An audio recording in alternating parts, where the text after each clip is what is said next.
দ্রব্যমূল্য ও পলিথিন ব্যবহার নিয়ন্ত্রণে বাজার তদারকি শুরু করেছে রাঙ্গামাটি জেলা প্রশাসন। সকালে শহরের বনরূপা, তবলছড়ি সহ কয়েকটি বাজার পরিদর্শন করেন জেলা প্রশাসক মোহাম্মদ হাবিবুল্লাহ।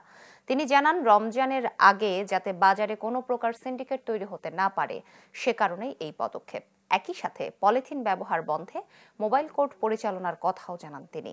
এ সময় রাঙ্গামাটির police super doctor S M. Farhad Hossain বলেন, বাজারে সিন্ডিকেট রুখতে পুলিশি তৎপরতাও বাড়ানো হবে।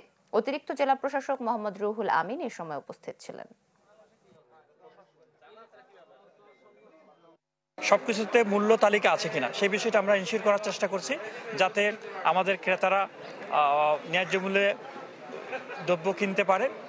আর আমরা দেখতে চাচ্ছি যে কেউ কোনো কৃত্রিম সংকট তৈরি করছে কিনা সেই বিষয়টা নিয়ে আমরা খুব সজাগ দৃষ্টি রাখছি। পলিথিন ব্যবহার বন্ধে আমরা কঠোর পদক্ষেপ নেওয়ার বিষয়ে তাদেরকে অবহিত করেছি এবং শীঘ্রই আমাদের চলমান অভিযান আরো জোরদার করা হবে। জেলা প্রশাসনের নেতৃত্বে আমরা পুলিশের সার্বিক যে সহায়তা, সেই সহায়তা কার্যক্রম আমরা করছি।